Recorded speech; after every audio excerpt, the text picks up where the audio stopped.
My name is Steve Grubb. I have been a patient of Dr. Henderson's for approximately 12 years. My oral cancer was first discovered on November 4th, 2013. It was tongue cancer on the right side of my tongue. I had been experiencing pain on that side of my tongue for quite some time. It was originally diagnosed as leukoplakia, not cancer.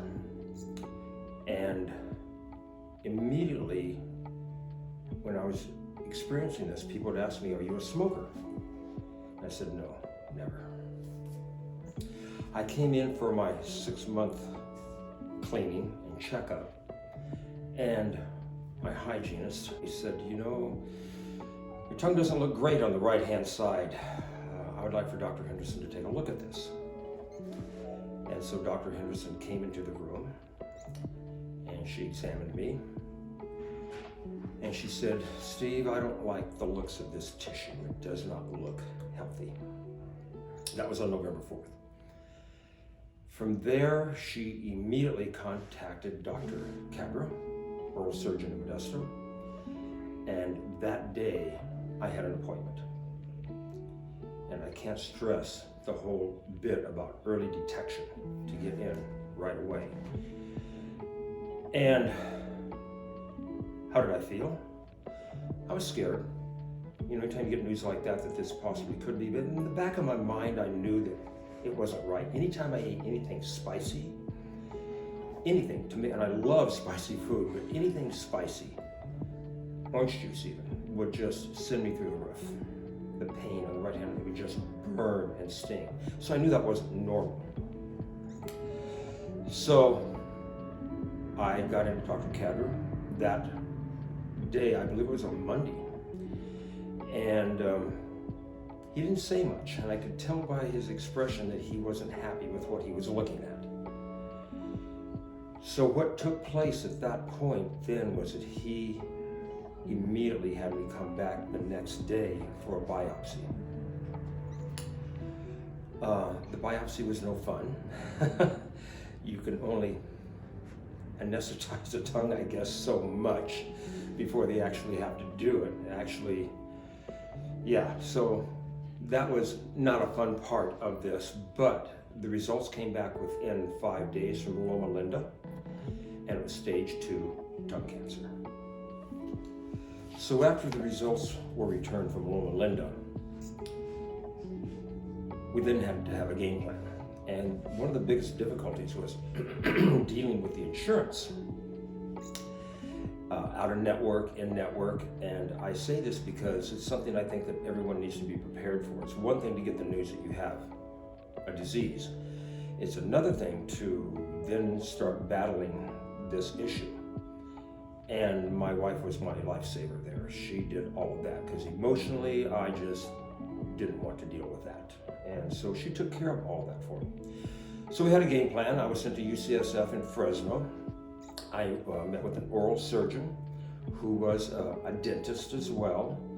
And he wanted to remove most of my teeth in the rear and on the top, as well as other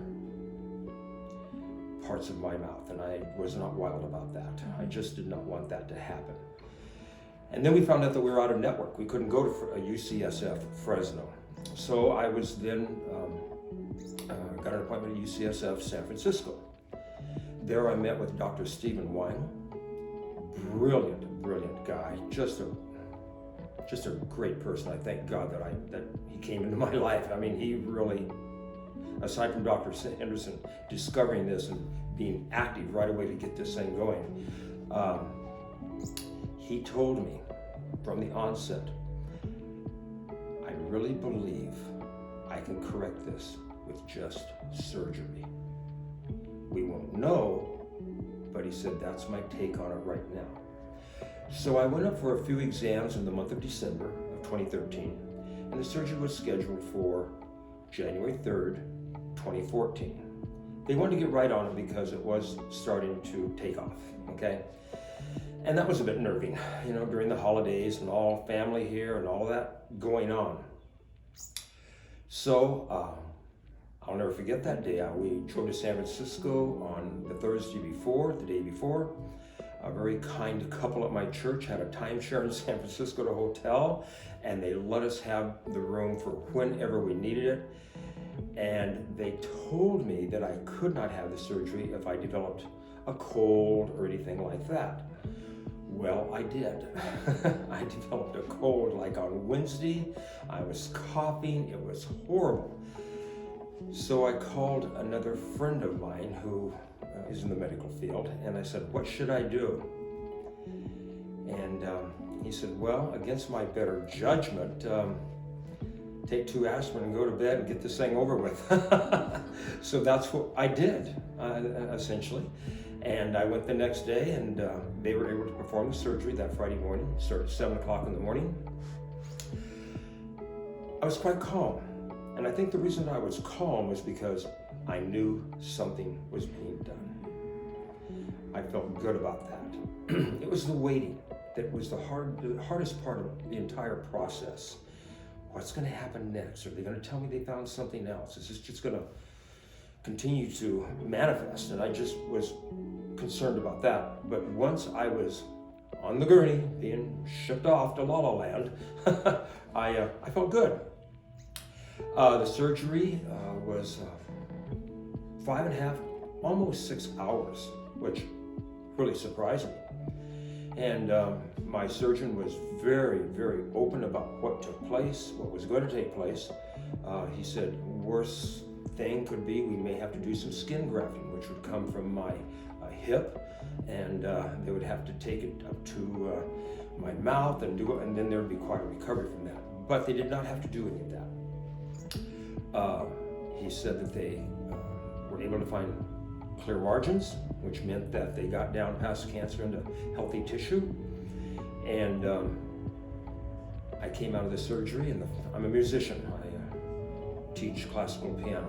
The first thing I did, I can remember, was laying in bed and playing scales with both hands on my thighs to see if I had all my faculties still about me. You know, was I not able to do things? My biggest concern, I think, was not so much the fear of something's going to happen, it's going to metastasize, I'm going to die. I wasn't afraid of that at all. I was afraid of living. How was I going to live? I'm a lecturer at a local junior college. I make my living by talking. I thought, how can I exist if I can't teach? That was the hardest part, because that was my life. I was on a family and everything else. So it's wonder if I can't talk again. So it was really about, how am I going to live? I know where I'm going if I die. That wasn't a problem. How am I going to, if I live? But when I came out of it and woke up, and my wife was there, and the family was about, yeah, it felt good. And I just felt very blessed, very blessed. In addition to the surgery, there was one other minor surgery that they also had to do. And I didn't realize this, but they had to remove all 26 of my lymph nodes here. And Dr. Wong was actually kind of comical about it. He said, no, don't worry about it. He said, I do this all the time. He said, I will fillet you open. I said, what? He said, oh, you'll be out. You won't even know it. And he said, we will remove them, and that is primarily for caution, to make sure that nothing is metastasized. And all 26 came back normal. And you can't even see the scar unless you really, really look for it. I do notice that, you know, there's a little bit of an indentation, a little bit, but you really don't notice it. Other than that, that was a very minor part of it, but I didn't want to leave that out because sometimes there are some other things that they have to do to make the end result. After the surgery, we had to face the situation of, how do you go on with life? What is it going to be like? How do you recover from something like this? And there are people who've had far, far worse than what I had. I really came out of this standing up on both feet. I am really blessed when it comes to that. I know there are people that have had far worse things happen. I got out of the hospital on the following Monday. They wanted to let me go on Tuesday, but I was anxious to get home. I still had some tubes in me, and then I came back following Thursday to UCSF. And I wanted to get back to work as soon as possible. The road to recovery was difficult because I was determined that I was going to get back into the classroom. And our spring semester was beginning. That following Friday, we had a faculty meeting, and then the following Monday, classes were in. And the college was really kind. No, don't come back, stay home. You've got plenty of sick leave. That's not the point. And the point is, can I still do it? That's what I needed to know. Can I still do it? So, a good buddy of mine that I taught with for over 40 years said, look, I'll be your voice. So I went to the faculty meeting 1 week to the day after my surgery. I couldn't talk. I had a sign that said yes, no, and Dave would answer questions for me.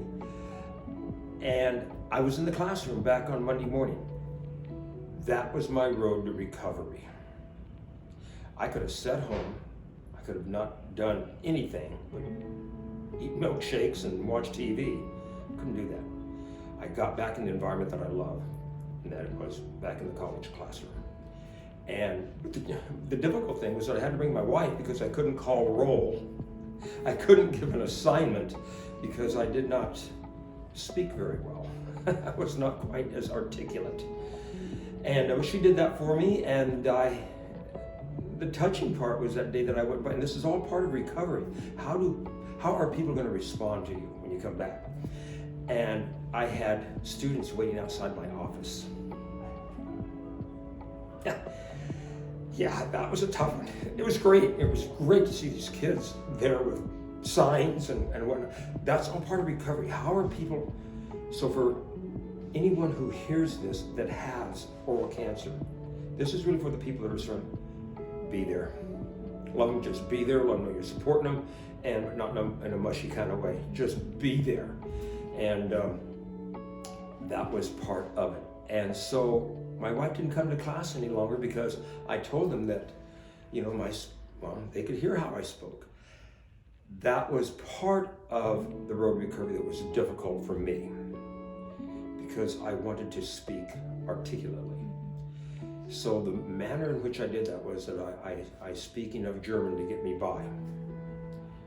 And so I would practice my German. I would count backwards. I would count to 100. I would say the alphabet. I would speak in German because the language requires you to be a bit more articulate and to form your vowels in different ways than what we have to in English. And so I found that doing that, so if you do speak a second language, do that because it'll make your tongue do different things or whatever at the same time, And so that really did help me.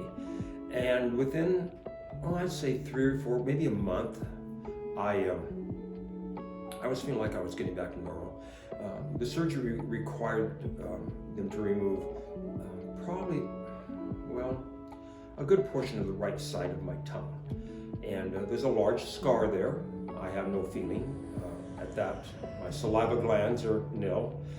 So I drink a lot of water. I have dry mouth, expect that. So I'm constantly keeping a bottle of water on hand because that's just part of what I have to do. And so the road to recovery is just a day at a time. It just happens. Before you know it, it's gone by 6 months, a year. So my scheduled appointments at UCSF were designed so that I would come back every week for a while. Then it went to every 2 weeks.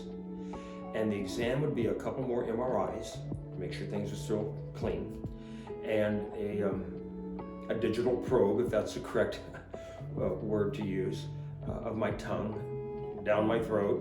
Not fun, but hey, you got done. You felt good.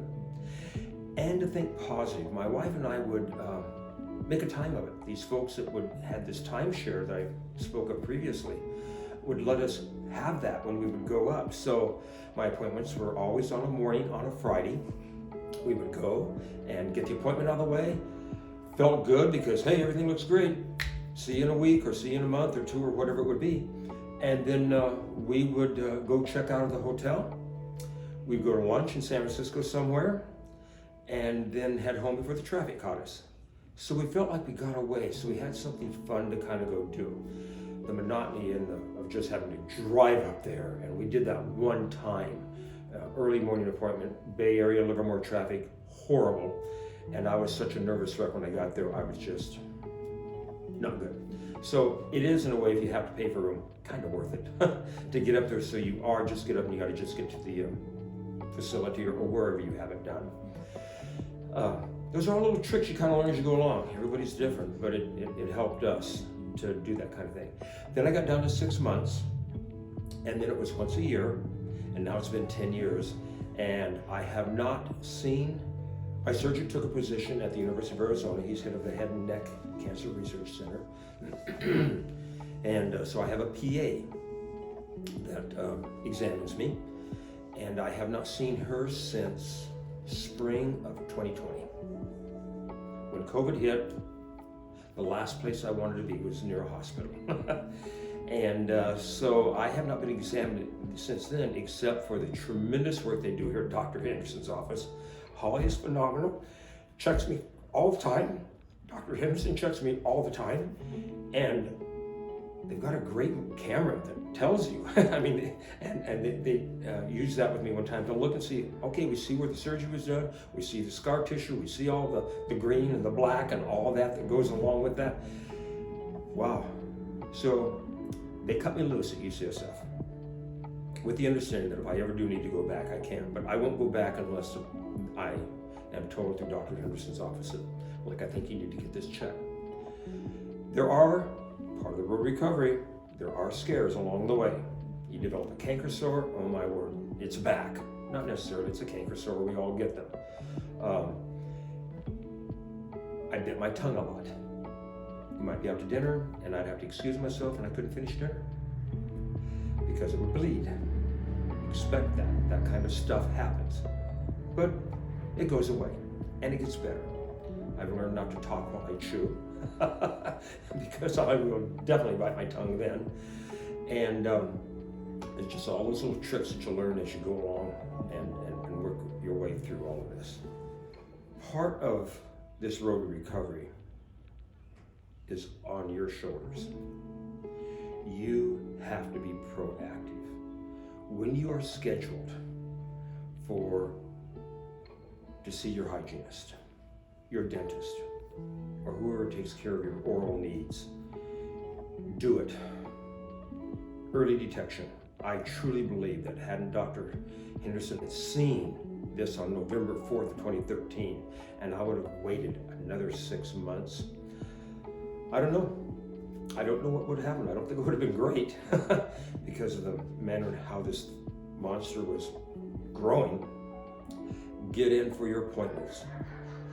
Screening is vital to a successful ending. And you have that happen, you'll make it. You'll do fine. One other thing. Don't go online. They will frighten you.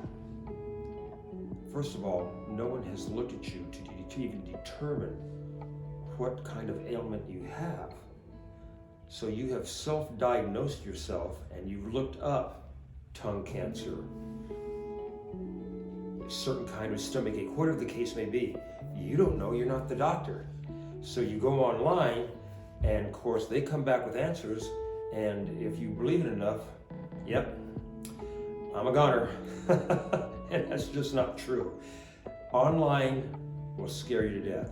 Do not go online. Talk to your healthcare person.